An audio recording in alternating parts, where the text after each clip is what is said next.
Hafa day, buenas. Thank you everyone for being here today. Today we are going to present resolution number 211-36 COR, which is relative to recognizing the observance of World Children's Day on November 20th, 2021, and to recognize the many local and international voluntary organizations and government agencies in their collaborative effort to safeguard, promote, and protect the children of Guahan and of the world.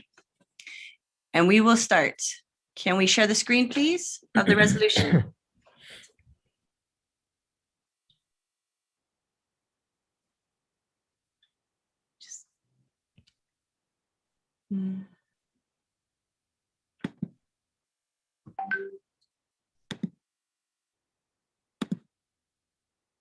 Okay, can you guys see that? All right, great.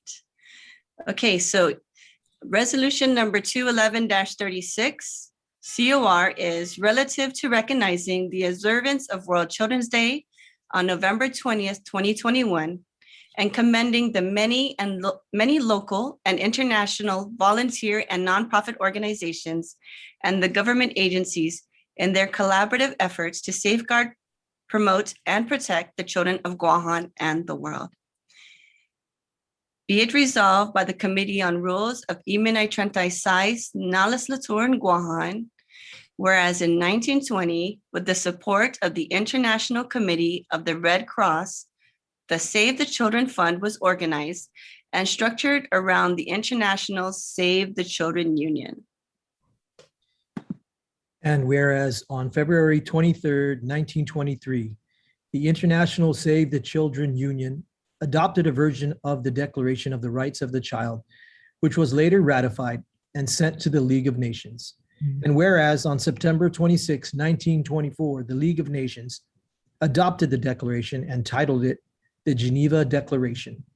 And for the first time, specific rights for children were recognized, and the Charter reaffirmed their faith in fundamental human rights and in the dignity and worth of the human person, and have determined to promote social progress and a better standard of life in larger freedom. And whereas the need for such special safeguards has been stated in the Geneva Declaration of the Rights of the Child of 1924 and recognized in the Universal Declaration of Human Rights and in the statutes of specialized agencies and international organizations concerned with the welfare of children. And whereas, And whereas every day the Save the Children team's commitment ensures that vulnerable families have funds to be available to give their children the right kind of food and care needed to stay healthy, they train frontline health workers in communities to diagnose and treat common childhood illnesses like pneumonia, diarrhea, malaria, and newborn sepsis. They strengthen their collective capacity to handle emergencies and provide humanitarian aid to people in the world's toughest places. They offer protection to children who are moving across borders, living on the streets or in refuge camps.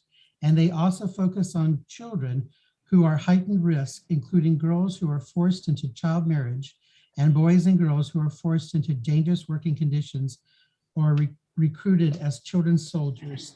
And whereas all children should be entitled to grow and develop in good health, and to set this in, special care and protection should be provided to them, and they should have the right to adequate nutrition, housing, recreation, and medical services. And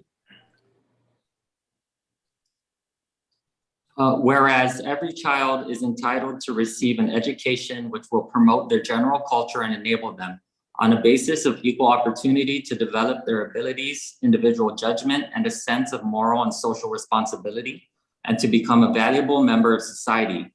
And whereas a child who is physically, mentally, or socially disabled should be given special treatment, education, and care required for their particular condition, and all children should be protected against all forms of neglect, cruelty, and exploitation. And in all circumstances, they should be among the first to receive protection and relief.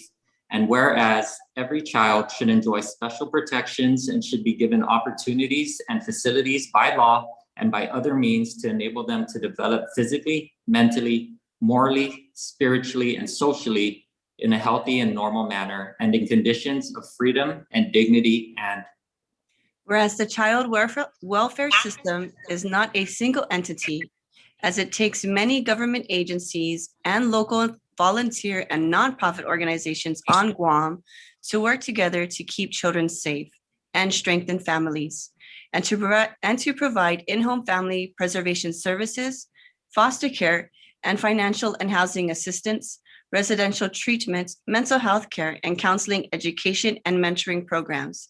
And such entities include the Guam Police Department, the Department of Public Health and Social Services Bureau of Social Services Administration and Child Protective Services, the Office of the Attorney General Family Services Division, who defend, protect, and safeguard children's overall safety and welfare, the Guam Behavioral Health and Wellness Center Child Adolescent Services Division, Sanctuary Incorporated of Guam, Catholic Social Service Ali Children's Shelter, Erica's House, Rainbows for All Children Guam, Big Brothers and Sisters of Guam, Make-A-Wish Foundation of Guam, Harvest House, the Hunter Speaks Autism Organization, and the Guam Laddie Stone Lions Club, who have all advocated, championed, and supported the needs and well-being of the children of Guahan.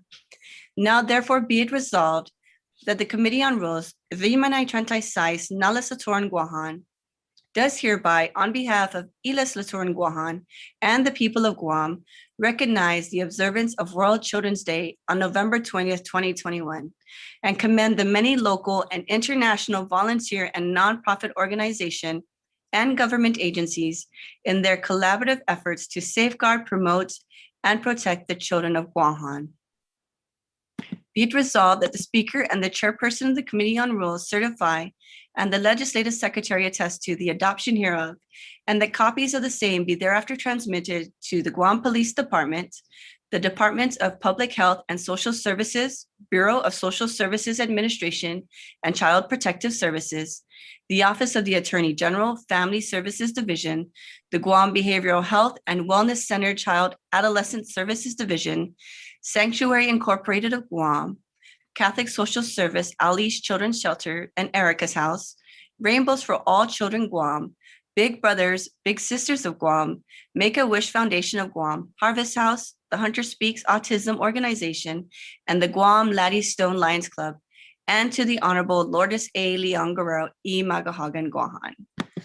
So this is a copy of the resolution that all of you will be receiving for the outstanding work that you have done. Thank you very much. And we also have a Director Ariola with us today. I'd like to thank Terry, who's here on behalf of DPHSS. And I'd like to give you guys, Andrew, Eric, and Dr. Duenas, an opportunity to speak about the active work that you've done within our community for our children. So would you like to go first, Dr. Duenas? hi, everyone.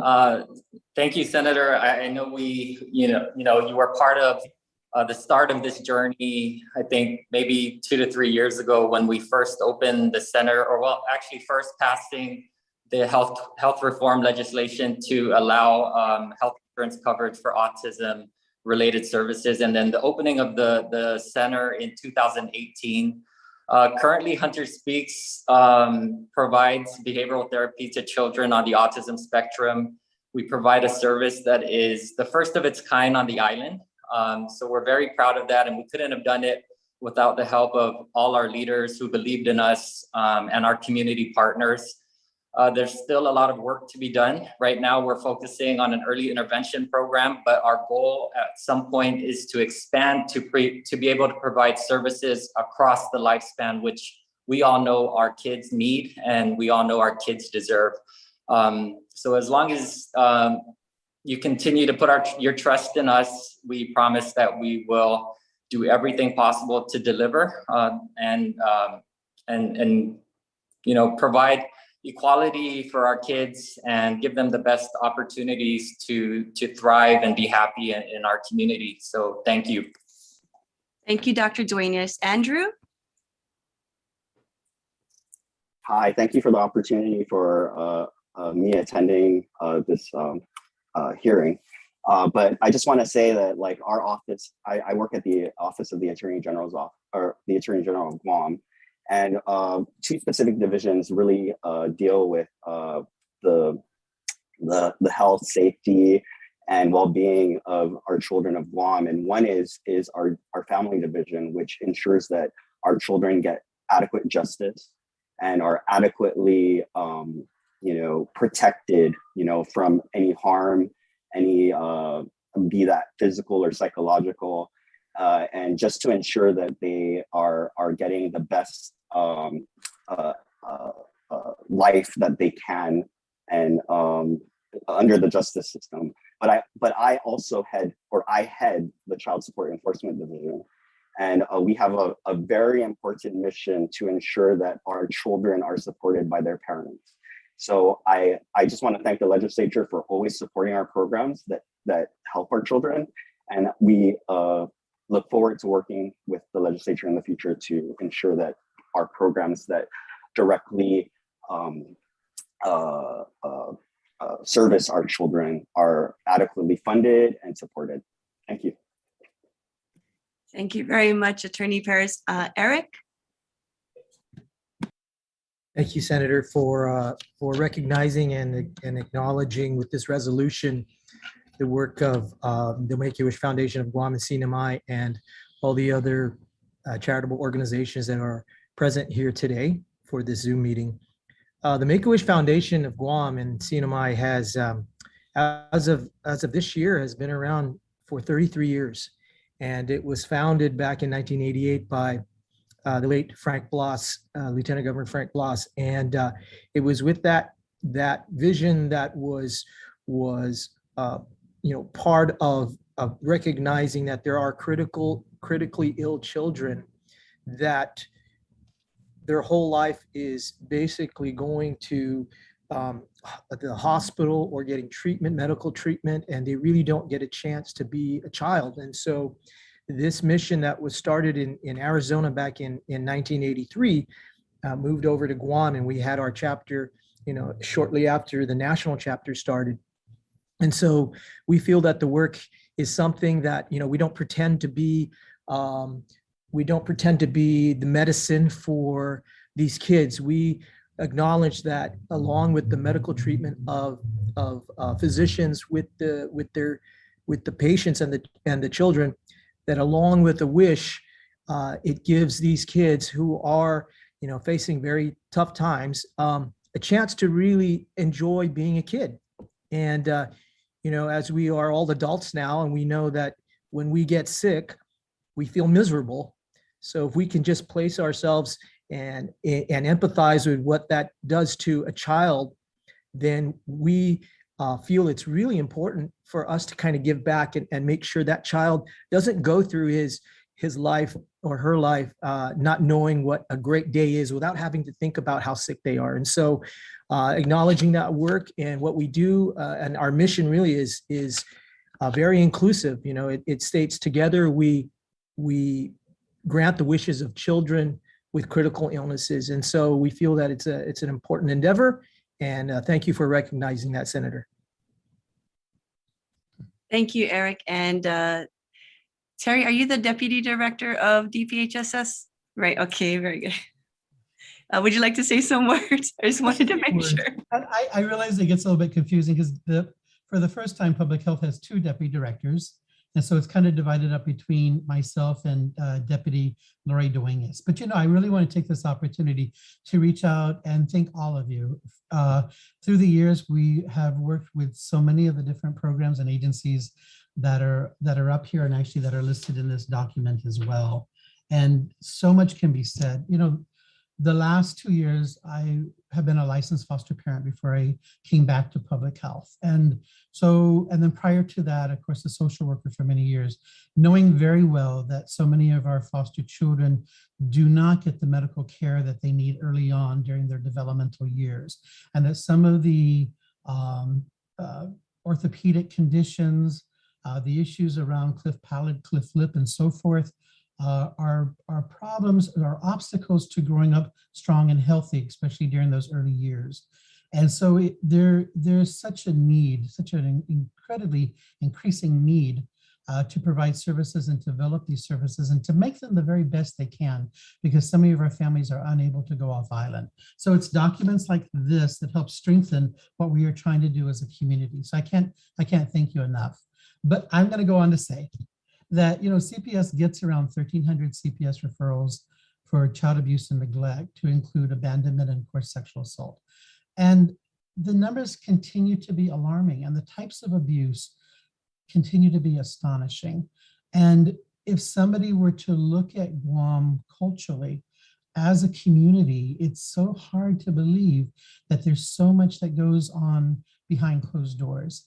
And so it feels like we need almost a bottomless pot of resource. But part of me really wants to get more into that preventative approach, that we need to spend so much of what we are all about taking care of these children, responding within a timely manner, no later than 72 hours, you know, and really reach out and touch every referral that comes into Child Protective Services. But I guess my messaging to the community is, you know, learning how to take a step back before you hit a child, learning to count, learning to know the value of a timeout moment for you and for that child. You know, with COVID right here at our doorstep the way it is, you know, we know that families are spending a lot more time together, and not enough can be said about the fact that you put a group of people together in confined spaces for an extended period of time, and you get those increases numbers of domestic violence, and you get those children that literally don't know which parent to turn to because both of them are not giving them the positive reinforcements that they need. I just want to thank you all, and I want to thank the legislature, because we have turned repeatedly to the legislature. Unfortunately, we've got some ARPA dollars this year, but we have turned to the legislature through the years many times to help us meet the high demand of foster children. And I will say we have over 500 children in foster care. So can you imagine what that looks like to relative placements, to licensed foster homes, to group homes and everything else, and what that bill looks like, and wanting just to ensure that when a parent, a foster parent, takes care of a child, that putting food in that child's mouth, providing a clean bed for that child to sleep in should be the least of their worry. And it's because of the legislature that we're able to pay these bills and make sure that we provide the safety that these children need. So I've taken enough of your time, but I will say thank you very much. And Dankaluna Tadzuos Maasi. This is very special. I'm going to frame the document. Thank you. Thank you.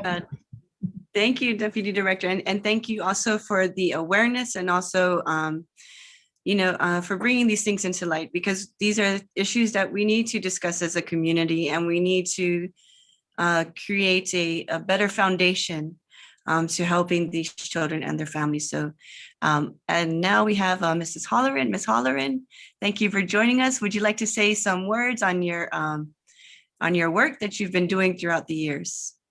Oh, okay. Thank you, Telena, for this. I'm sorry, I'm turn not. on your video.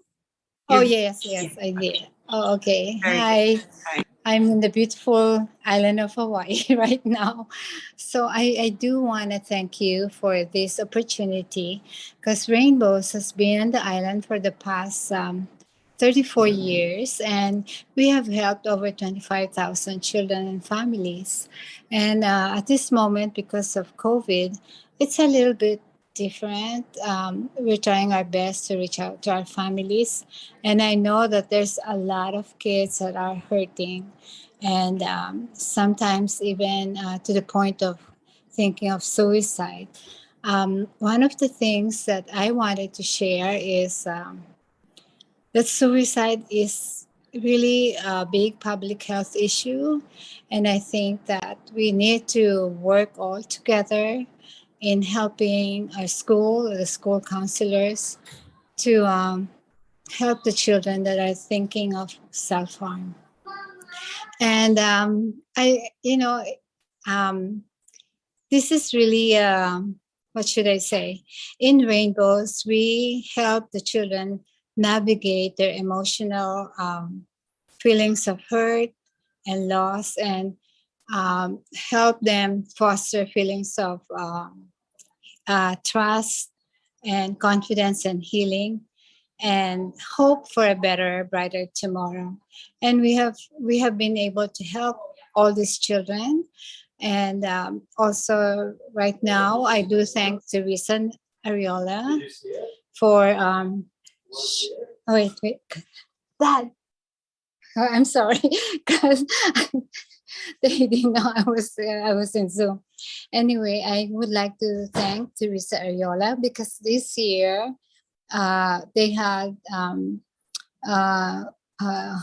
Behavioral have kind of helped, reached out, and we're hoping to work together, and so we can help more kids.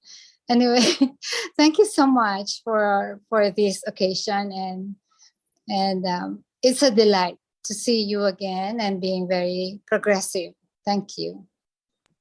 Thank you, Mrs. Holleran. And of course, we'd be remiss to invite Director Ariola of Behavioral Health and Wellness if she'd like to speak a couple words on the work that they do over there. My apologies. First of all, thank you, Vice Speaker. Can you hear me? I am actually on the road, and so that's why my camera is not on. So my apologies for that. But I want to thank you for recognizing the work that organizations who assist children for a better life. Of course, Guam Behavioral Health and Wellness Center, Children and Adolescent Service Division, known as CASD or commonly known as Ifamagunta, is here, willing, able, and ready to help all the partners in the community, and most of them in the Zoom room, continue to give our children who are suffering from serious emotional disturbance the help they need so that they can grow up feeling loved and cared for, and having that great self-esteem that they need to look forward to a future so that they can be contributing and happy and peaceful adults. And so I thank you for this occasion. I thank all the partners in the Zoom room, and I wish you all a very blessed Thanksgiving because there is much to be thankful for. Thank you. Thank you, Director Ariola. And once again, thank you very much for all of your work that you have done throughout the years, for your perseverance. I know that there are a line of people behind you that also contribute to protecting our children or helping them with the needs that they have. And so please extend from the legislature our deepest gratitude and appreciation for their commitment and their compassion and their love for doing a lot of this selfless work. And so, thank you so much again. And, I'm just very happy. I'm happy we have people in the community that care. So thank you so much for really doing things with action. We honor you and we honor the work that you do. So with that being said, we will now conclude the resolution presentation, and God bless you all in your work, and happy Thanksgiving and Merry Christmas if we don't see each other. Take care. Thank you. Same to you. Bye-bye. Bye-bye. Happy Thanksgiving. Bye, everyone. Have a good weekend.